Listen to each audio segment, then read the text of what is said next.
മുഖ്യമന്ത്രി V D സതീശനടക്കം 21-അംഗ UDF മന്ത്രിസഭ സത്യപ്രതിജ്ഞ ചെയ്ത് അധികാരമേറ്റു. കേരളത്തിന്റെ 13ാമത് മുഖ്യമന്ത്രിയായാണ് വി ഡി സതീശൻ സത്യപ്രതിജ്ഞ ചെയ്തത്. ഗവർണറുടെ ചായസൽക്കാരത്തിനായി മുഖ്യമന്ത്രിയും മന്ത്രിമാരും ലോക് ഭവനിലെത്തി. ചടങ്ങിന് ശേഷം വി ഡി സതീശൻ സെക്രട്ടേറിയറ്റിലെത്തി ചുമതലയേറ്റെടുക്കും. മന്ത്രിസഭയിൽ രണ്ടാമനായി പി കെ കുഞ്ഞാലിക്കുട്ടി, സത്യപ്രതിജ്ഞയിലും ചെന്നിത്തലയെ മൂന്നാമൻ മാത്രമാക്കി വി ഡി സതീശനും മുസ്ലിം ലീഗും. ലോക് ഭവൻ പരിസരത്ത് നിന്ന് വിനീഷ് ചേരുന്നുണ്ട്. വിനീഷ്, ഇപ്പോൾ ലോക് ഭവനിലാണ് കേരളത്തിന്റെ മുഖ്യമന്ത്രിയും 20 മന്ത്രിമാരും ഉള്ളത്. അല്പസമയത്തിനകം തന്നെ സെക്രട്ടേറിയറ്റിലേക്ക് എത്താൻ പോകുകയാണ്. ഇനി എല്ലാവരും ഉറ്റുനോക്കുന്നത് ആദ്യത്തെ മന്ത്രിസഭാ യോഗത്തിലേക്കാണ്. ആ മന്ത്രിസഭാ യോഗം എടുക്കുന്ന പ്രധാനപ്പെട്ട തീരുമാനങ്ങളിലേക്കാണ്. എന്താണ് ലഭിക്കുന്ന വിവരങ്ങൾ?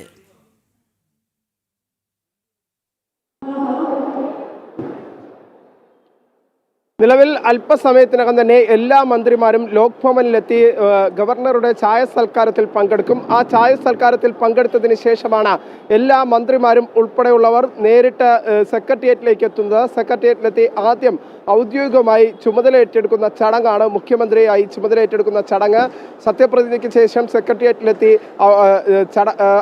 ചുമതല ഏറ്റെടുക്കും. അതിനുശേഷം മറ്റു മന്ത്രിമാരും അത്തരത്തിൽ ആദ്യ മന്ത്രിസഭാ യോഗം ചേരും.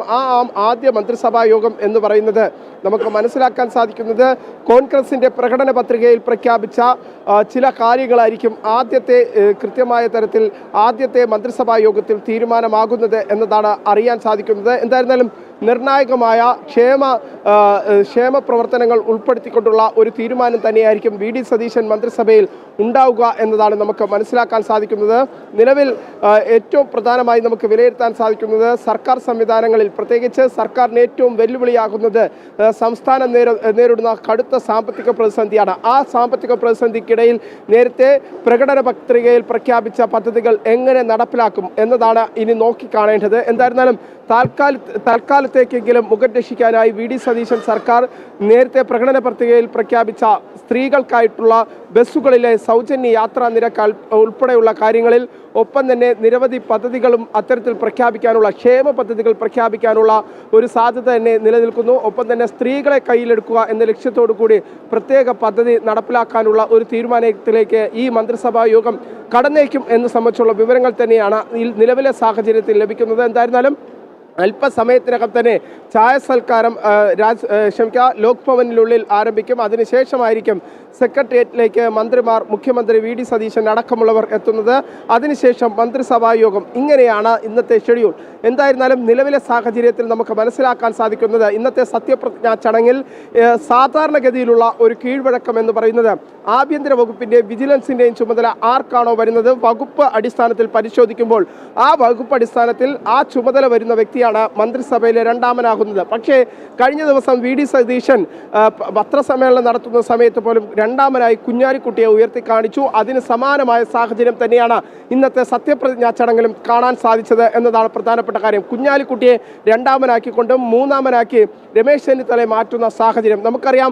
മുൻകാലങ്ങളിലെ ഒരു കീഴ്വഴക്കം പരിശോധിക്കുമ്പോൾ ആഭ്യന്തര വകുപ്പിന്റെ ചുമതല ആരാണോ ഉണ്ടാകുന്നത് അവർക്കാണ് മന്ത്രിസഭയിലെ രണ്ടാമനായി എത്തുന്നത്. അത് ചരിത്രങ്ങളിലേക്ക് നമ്മൾ തിരിഞ്ഞു നോക്കുകയാണെങ്കിൽ മനസ്സിലാക്കാൻ സാധിക്കുന്നത് ഉമ്മൻചാണ്ടി സർക്കാരിന്റെ കാലത്ത് ഏറ്റവും അവസാനം രമേശ് ചെന്നിത്തല ആഭ്യന്തര വകുപ്പിലേക്ക് എത്തുമ്പോൾ, ആഭ്യന്തര വകുപ്പിന്റെ ചുമതല ഏറ്റെടുത്ത് ആഭ്യന്തരമന്ത്രിയായി എത്തുമ്പോൾ അതിൽ അന്നത്തെ സർക്കാരിന്റെ കാലത്ത് രണ്ടാം മന്ത്രിയായി എത്തുന്നത് രമേശ് ചെന്നിത്തലയായിരുന്നു. സമാനമായ സാഹചര്യത്തിൽ VS അച്യുതാനന്ദൻ മുഖ്യമന്ത്രിയായിരുന്ന കാലത്ത് കോടിയേരി ബാലകൃഷ്ണൻ ആഭ്യന്തര വകുപ്പിന്റെ ചുമതല എടുക്കുന്ന സമയത്ത് അന്ന് രണ്ടാം മന്ത്രി എന്ന ഒരു കീഴ്വഴക്കത്തിലേക്ക് എത്തുന്നത്, അല്ലെങ്കിൽ മന്ത്രിസഭയിൽ പോലും രണ്ടാമൻ, ഒപ്പം തന്നെ നിയമസഭയിലത്തെ ഇരിപ്പിടത്തിൽ പോലും രണ്ടാമനായി മാറുന്നത് കോടിയേരി ബാലകൃഷ്ണനായിരുന്നു.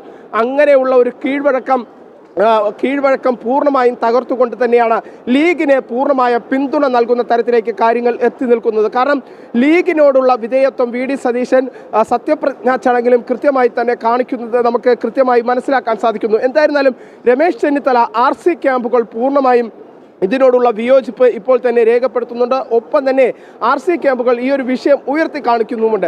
നമുക്ക് ഈ ഒരു സത്യപ്രതിജ്ഞാ ചടങ്ങിൽ അത് മനസ്സിലാക്കാൻ സാധിച്ചു. രമേശ് ചെന്നിത്തലയുടെ മുഖഭാവം തന്നെ വായിച്ചെടുക്കുമ്പോൾ നമുക്ക് മനസ്സിലാക്കാൻ സാധിക്കുന്നത് രണ്ടാമനാക്കിയുള്ള ഒരു പരിഭവം നിലവിൽ രമേശ് ചെന്നിത്തലയ്ക്കുണ്ട് എന്ന കാര്യത്തിൽ സംശയമില്ല. ഒപ്പം തന്നെ എടുത്തു പറയേണ്ടത് കുഞ്ഞാലിക്കുട്ടിക്കും ലീഗിനും അത്രയൊത്തും തിരികെ എത്താം. ആ സത്യപ്രതിജ്ഞാ ചടങ്ങിലുള്ള രമേശ് ചെന്നിത്തലയുടെ മുഖഭാവം തന്നെ അതൊക്കെ വളരെ കൃത്യമായി വെളിപ്പെടുത്തുന്നുണ്ടായിരുന്നു. ഇപ്പോൾ ലോക് ഭവനിൽ നിന്നും പ്രശാന്ത് ചേരുന്നുണ്ട്. പ്രശാന്ത്, ലഭ്യമാകുന്ന വിവരമനുസരിച്ച് അവിടെ മുഖ്യമന്ത്രിയും മന്ത്രിമാരും എത്തിയിട്ടുണ്ട്. അല്പസമയത്തിനകം തന്നെ ഈ ചായ സൽക്കാരത്തിന് ശേഷം അവർ ലോക് ഭവനിൽ നിന്നും മടങ്ങും എന്നാണ് മനസ്സിലാകുന്നത്. അവിടുത്തെ വിവരങ്ങൾ കൂടി.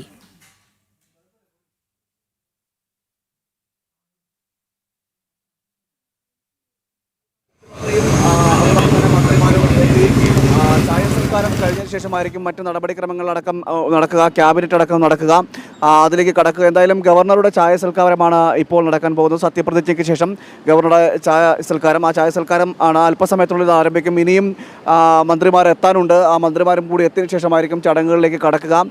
നിലവിൽ ലോക് ഭവനിൽ മുഖ്യമന്ത്രി എത്തിയിരിക്കുന്നു, അതോടൊപ്പം തന്നെ പി കെ കുഞ്ഞാലിക്കുട്ടി എത്തിയിരിക്കുന്നു, രമേശ് ചെന്നിത്തല എത്തിയിരിക്കുന്നു, ടി സിദ്ദീഖ് എത്തിയിരിക്കുന്നു. അങ്ങനെ മന്ത്രിമാർ ബിന്ദു കൃഷ്ണ അടക്കമുള്ള മന്ത്രിമാർ, പി സി വിഷ്ണുനാഥ് അടക്കമുള്ള മന്ത്രിമാരെല്ലാവരും എത്തിയിരിക്കുകയാണ്. എ പി അനിൽകുമാർ, ഇനി കുറച്ച് മന്ത്രിമാർ കൂടി മാത്രമാണ് എത്താനുള്ളത്. അവർ കൂടി എത്തിക്കഴിഞ്ഞാൽ ഉടനെ ചടങ്ങുകളിലേക്ക് കടക്കുകയും ചെയ്യും.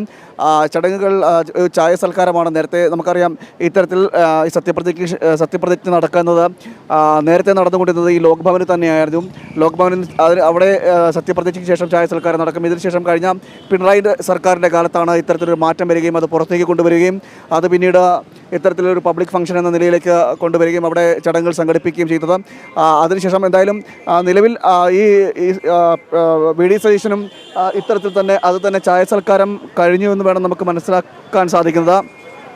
ഇത്തരത്തിൽ വാഹനങ്ങളെല്ലാം ഇപ്പോൾ ലോക് ഭവനിൽ നിന്നും പുറത്തേക്ക് പോയിക്കൊണ്ടിരിക്കുകയാണ്. ലോക് ഭവനിൽ നിന്നും വാഹനങ്ങൾ പുറത്തേക്ക് ഇറങ്ങുന്ന ദൃശ്യമാണ് ഇപ്പോൾ നമ്മൾ കണ്ടുകൊണ്ടിരിക്കുന്നത്. എന്തായാലും ചായ സൽക്കാരം മുഖ്യമന്ത്രിയുടെ വാഹനമല്ല അത് എന്നാണ് മനസ്സിലാക്കുന്നത്. ചായ സൽക്കാരം തുടങ്ങുന്നതിനുള്ള അതിനുശേഷമായിരിക്കും പിന്നീട് മറ്റ് വാഹനങ്ങൾ ഓരോന്നായി പുറത്തേക്ക് വരുന്നുണ്ട്. നിലവിൽ ചായ സൽക്കാരത്തിനായി മുഖ്യമന്ത്രി ഉൾപ്പെടെയുള്ള മറ്റ് മന്ത്രിമാരെല്ലാവരും, ക്യാബിനറ്റിലെ മറ്റ് മന്ത്രിമാരെല്ലാവരും എത്തിയിരിക്കുകയാണ്. അല്പസമയത്തിനുള്ളിൽ ഈ ചടങ്ങുകൾ കഴിയും. ചടങ്ങുകൾ പൂർത്തിയാക്കിയതിനു ശേഷം തുടർന്ന് ക്യാബിനറ്റിലേക്ക് കടക്കുകയും ചെയ്യും. അതിനുശേഷമായിരിക്കും മറ്റ് നടപടിക്രമങ്ങൾ എന്ന നിലയിൽ ഈ മറ്റ് ചടങ്ങുകൾ ഇതുമായി ബന്ധപ്പെട്ടൊക്കെ നിലനിൽക്കുന്നു. അതിലേക്കൊക്കെ കടക്കുകയുള്ളൂ. എന്തായാലും നേരത്തെ ഞാൻ സൂചിപ്പിച്ചതുപോലെ തന്നെ ഈ നടപടിക്രമങ്ങളുടെ ഭാഗമായിട്ടാണ് ഇത്തരത്തിൽ ലോക് ഭവനിലായിരുന്നു ചടങ്ങുകൾ നടന്നതെങ്കിൽ പിന്നീടൊരു മാറ്റം വരികയും അത് പുറത്തേക്ക് പോവുകയും ഒക്കെ ചെയ്തിരുന്നു. അതിനുശേഷമാണ് പിന്നീട് നിലവിൽ അത് വി ഡി സതീശൻ്റെ ഗവൺമെൻറ്റും അല്ലെങ്കിൽ വി ഡി സതീശൻ സത്യപ്രതിജ്ഞ ചെയ്യുമ്പോഴും അത് അസമാനമായ രീതിയിൽ തന്നെ പിന്തുടരുന്നൊരു സാഹചര്യമാണ് ഉണ്ടായത്. ഏതായാലും അല്പസമയത്തിനുള്ളിൽ ഈ ചായ സൽക്കാരം കഴിയും. ചായ സൽക്കാരത്തിലേക്ക് മന്ത്രിമാരെല്ലാം എത്തി. നേരത്തെ തന്നെ മന്ത്രിമാരെല്ലാം എത്തിയിരുന്നു. ഇനിയും മറ്റ് 2-3 മന്ത്രിമാർ കൂടി മാത്രമേ എത്താനുള്ളൂ എന്നാണ് നമ്മൾ മനസ്സിലാക്കാൻ സാധിക്കുന്നത്.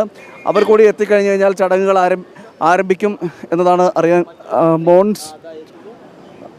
കഴിയുന്നത്. എന്തായാലും മറ്റൊരു മന്ത്രി കൂടി എത്തിയിരിക്കുകയാണ്. ഇങ്ങനെ മന്ത്രിമാരെല്ലാവരും ഈ ചായ സൽക്കാരത്തിനായി എത്തിക്കൊണ്ടിരിക്കുകയാണ്. അതിനുശേഷം ചായ സൽക്കാരത്തിനായി എത്തിക്കൊണ്ടിരിക്കുകയാണ്. ലോക് ഭവനിൽ ഗവർണർ ഒരുക്കുന്ന ചായ സൽക്കാരമാണ്. ചായ സൽക്കാരത്തിന് ശേഷമായിരിക്കും പിന്നീട് മറ്റ് ക്യാബിനറ്റ് അടക്കമുള്ള മറ്റ് പരിപാടികളിലേക്ക് ഈ മന്ത്രിമാരെല്ലാവരും കടക്കുക. എന്തായാലും 10 വർഷത്തെ പിണറായി ഭരണത്തിന് അന്ത്യം കുറിച്ചുകൊണ്ടാണ് വി ഡി സതീശൻ്റെ നേതൃത്വത്തിലൊരു സർക്കാർ രൂപീകരിക്കുന്നത്, സർക്കാർ വരുന്നത്. വലിയ പ്രതീക്ഷയോടുകൂടിയാണ് ജനങ്ങൾ ഈ UDF ഒരു വലിയ വിജയം സമ്മാനിക്കുന്നത്. എന്നാൽ തുടക്കത്തിൽ നമുക്കറിയാം തുടക്കത്തിൽ തന്നെ അതിൽ ചില പാളിച്ചകൾ സംഭവിക്കുന്നു. മുഖ്യമന്ത്രിയെ കണ്ടെത്തുന്നതിലടക്കം നിർണയമടക്കം നടത്തുന്നതിൽ വലിയ രീതിയിൽ കാലതാമസമെടുത്തു. 11 ദിവസത്തിന് ശേഷമാണ് സംസ്ഥാനത്തിൻ്റെ മുഖ്യമന്ത്രി ആരാണെന്ന് അറിയാൻ സാധിക്കുന്നത്. അതും നീണ്ട ചർച്ചകൾ. പ്രശാന്തിലേക്ക് വരാം.